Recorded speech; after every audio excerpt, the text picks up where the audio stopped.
আসসালামু আলাইকুম প্রিয় বন্ধুরা, সবাই কেমন আছেন? আশা করি সবাই ভালো আছেন। আলহামদুলিল্লাহ আমরা ভালো আছি। তো আজকে কী রান্না করব দেখুন, একদম জেতা মাছ নিয়ে আসছে বাজার থেকে।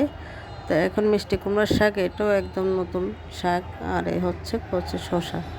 তো এটা রান্না করার জন্য ছিলে নিচ্ছি। মিষ্টি কুমড়ার শাকগুলো কেটে নিয়েছি, তো শসাগুলো কেটে নিয়েছি। এখন কেটে নেব মাছ। এই যে কই মাছ, শোল মাছ, টাকি মাছ, ট্যাংরা মাছ, ফলি মাছ, সব ধরনের মাছগুলো কেটে ধুয়ে নিচ্ছি। তো এটা ভালো করে ধুইতে হবে, যেহেতু তাজা মাছ। পিছলা লবণ দিয়ে লেবু দিয়ে ভালো করে পরিষ্কার করে ধুয়ে নিয়েছি।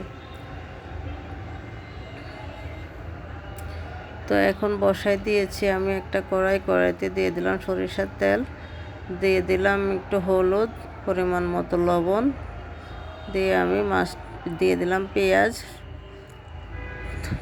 পেঁয়াজটাকে একটু ভেজে নেব।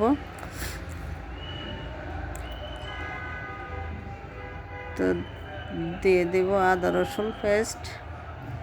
তো দিয়ে দিলাম আদা রসুন পেস্ট।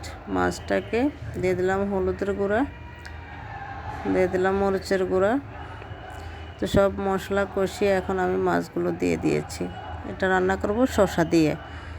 তো মাছটা কষিয়ে তাজা মাছ যেহেতু কষিয়ে রান্না করলে ভালো লাগবে। তো এদিকে আমি কিছু টাকি মাছ টেলে নিচ্ছি, এটাকে ভর্তা বানাবো।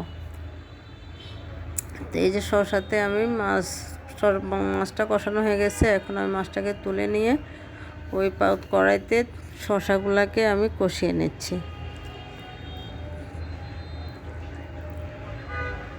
তো এটাকে নেড়ে চেড়ে কষিয়ে নেব।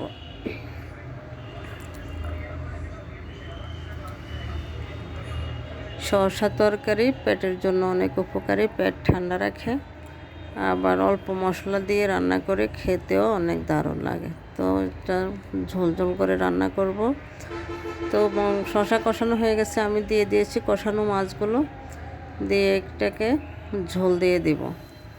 তো এই যে ঝোল দিয়ে দিয়েছি। এরপরে দিয়ে দিব কাঁচামরিচ, এরপর দিয়ে দিলাম টমেটো। তো দিয়ে এটাকে নেড়ে ছেড়ে ঢেকে দেব।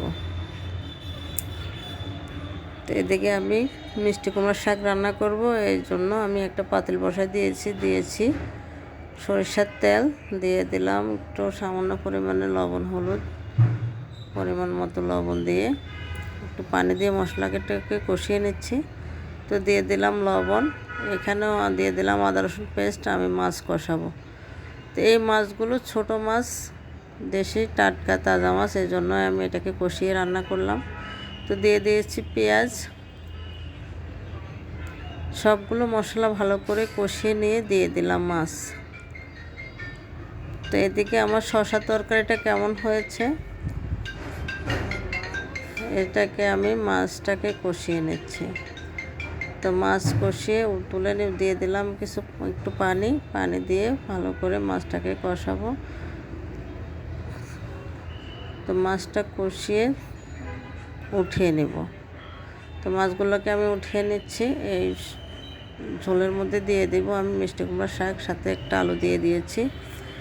তো এই শাকগুলোকে ভালো করে কষিয়ে এরপরে রান্না করব।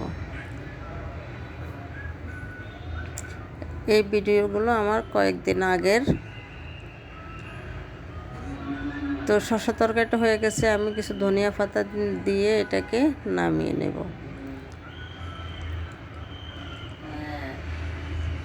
এই যে শাকগুলো কষানো হয়ে গেছে। পরিমাণ মতো ঝোল দিয়ে আমি শাকগুলোতে মাছ দিয়ে দেব। তো এই যে শাকটাতে মাছ দিয়ে দিয়েছি। এখন দিয়ে দিলাম বাগার। এই যে অনেক সুন্দর কালার হয়েছে, খেতেও দারুণ হয়েছে। তো এদিকে আমি বাগারের জন্য দিয়ে দিলাম